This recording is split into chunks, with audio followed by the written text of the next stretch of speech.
para muhibbin rahimakumullah, para ulama menyimpulkan daripada ini bahwa untuk orang-orang yang sudah mendekati kematian,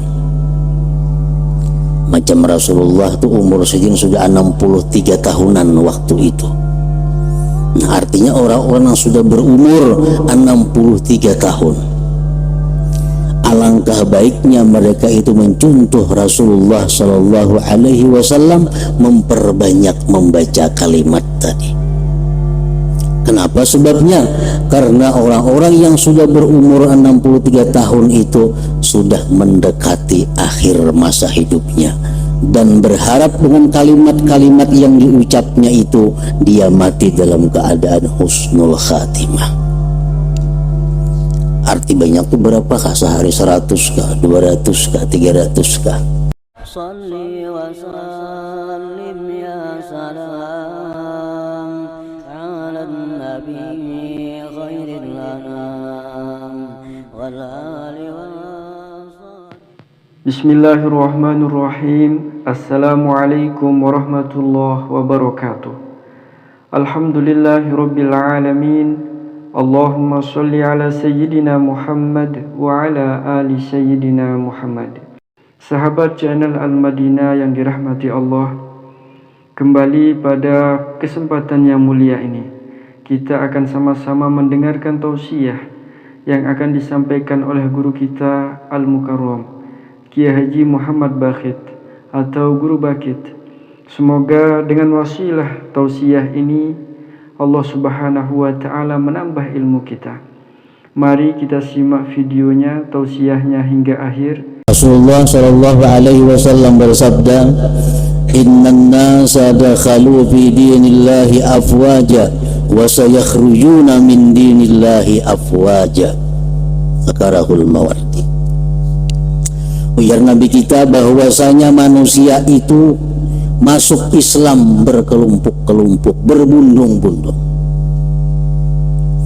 Jadi sejak zaman itu manusia selalu berbundung-bundung masuk agama Islam. Wa sayakhrujuna min dinillahi afwaja, dan mereka selagi keluar dari Islam pun berbundung-bundung. Tentunya ini di akhir zaman nanti. Jadi pada awal Islam orang-orang masuk Islam berbundung-bundung, dan di akhir zaman umat Islam meninggalkan Islam, keluar daripada Islam pun berbundung-bundung. Nah, para muhibbin rahimakumullah, apa yang dimaksud dengan mereka keluar dari Islam itu berbundung-bundung?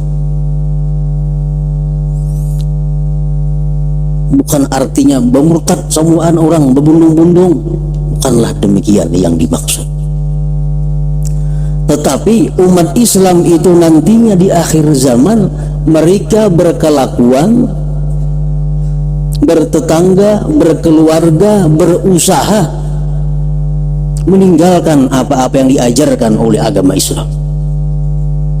Walaupun dia seorang muslim, dia orang muslim, tapi gaya hidupnya, pakaiannya, perhiasannya bukan seperti orang muslim. Dia orang muslim, tapi usahanya, jual belinya, perdagangannya jauh daripada ajaran Islam. Dan ini dicontoh, ditiru oleh orang muslim-muslim yang lainnya.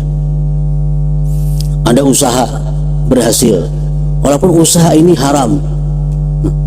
Islam-Islam yang lain berbundung-bundung mengikuti usaha seperti itu. Ada model pakaian yang baru, model pakaian yang hanyar, yang bertentangan dengan ajaran Islam, dipakai oleh orang Islam. Yang lainnya berbundung-bundung mencontoh pakaian seperti itu. Nah, ini sudah disabdakan oleh Rasulullah Sallallahu Alaihi Wasallam. Wa ra'aitan nas yadkhuluna fi dinillahi afwaja fasabbih bihamdi rabbika wastaghfir innahu kana tawwaba. Bertasbihlah engkau wahai Rasul dengan memuji Tuhan engkau dan mintalah ampun kepadanya, Sesungguhnya Allah itu maha menerima tobat. Nah, dalam ayat yang ketiga ini Allah memerintahkan kepada Nabi kita 3 perkara. Yang pertama, fasabbih bihamdi rabbika wastaghfir. Pertama, fasabbih, bertasbihlah engkau wahai Rasul. Yang kedua, pujilah Tuhanmu wahai Rasul. Yang ketiga, mintalah ampun kepada Tuhan wahai Rasul. Sesungguhnya Allah itu maha menerima tobat. Nah, pertama ini Allah memerintahkan kepada Rasul bertasbih, mengucap subhanallah. Kenapa Rasul diperintahkan bertasbih? Karena perjalanan beliau selama sekian tahun di dalam memperjuangkan Islam itu merupakan sukses yang sangat besar. Peperangan demi perang dimenangkan oleh Rasulullah, pertolongan demi pertolongan diterima Rasulullah, sehingga dalam waktu yang sekian singkat berhasil menyebarkan Islam di Jazirah Arab. Ini merupakan sesuatu yang luar biasa sehingga beliau diperintahkan bertasbih. Dan kita kalau melihat yang ajaib, yang menakjubkan, kita disuruh mengucap subhanallah, maha suci Allah. Rasul pun demikian. Kemudian pujilah Tuhan, karena semua yang terjadi itu merupakan pertolongan daripada Allah subhanahu wa ta'ala. Dan mintalah ampun kepada Allah kalau kurang tasbih itu, kalau kurang pujian itu daripada yang semestinya.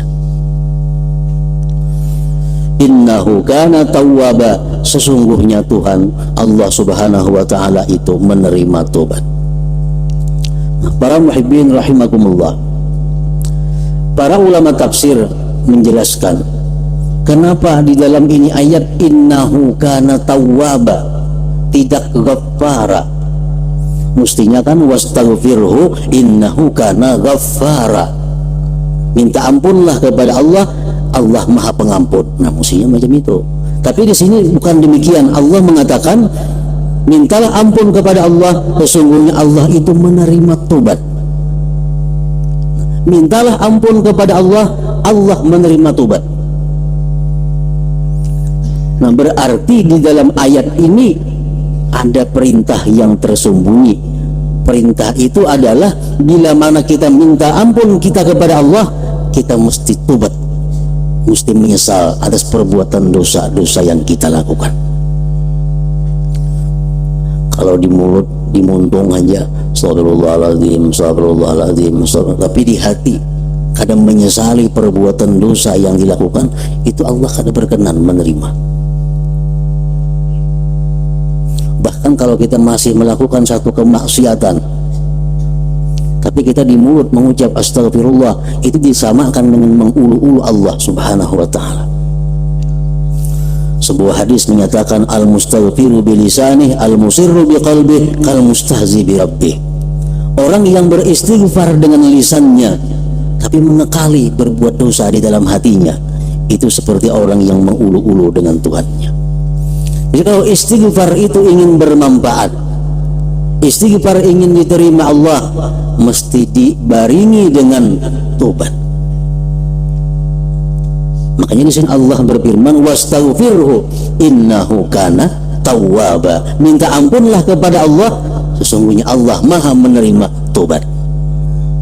Jadi kalau kita di mulut astagfirullahalazim, aku minta ampun kepada Allah sambil menyesali dosa-dosa yang dilakukan, nah maka itu termasuk di dalam ayat ini. Allah maka maha menerima tobat hambanya itu.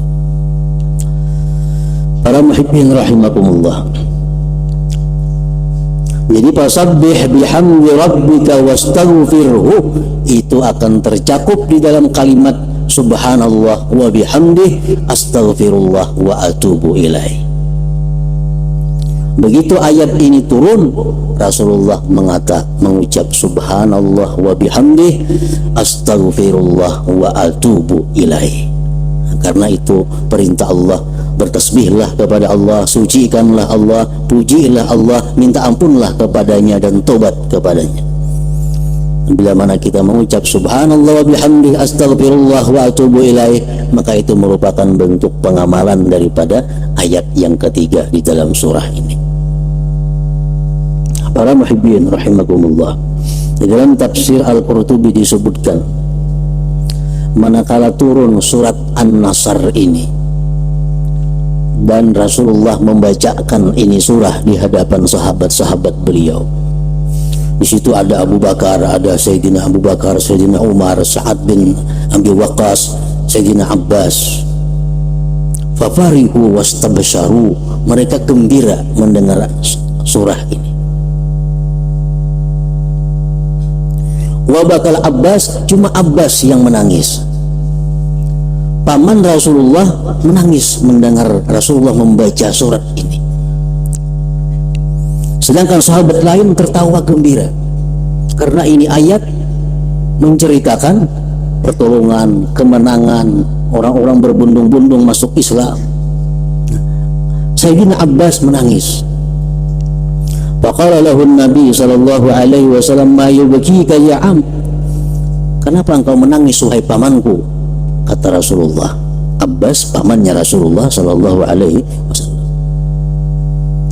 Faqala, berkata Sayyidina Abbas, nu'ayyat ilaika nafsu. Ini surah merupakan kabar tentang wafatnya engkau. Abbas mengetahui bahwa ayat ini merupakan berita bahwa engkau akan dipanggil oleh Allah dalam waktu yang tidak lama lagi. Faqala, berkata Rasul, innahu kama qulta, memang demikian wahai Abbas, wahai paman. Sebagian ahli tafsir mengatakan 60 hari sesudah surah ini Rasulullah wafat, ada yang mengatakan 80 hari. Siti Aisyah radhiyallahu anha, beliau mengatakan bahwa Rasulullah sallallahu alaihi wasallam memperbanyak setiap harinya mengucap kalimat ini, subhanallah wa bihamdi astaghfirullah wa atubu ilaih. Dulunya kada pernah Rasulullah membaca seperti itu, tapi akhir-akhir ini Rasulullah membaca itu dan banyak. Subhanallah wa bihamdi astaghfirullah wa atubu ilaih.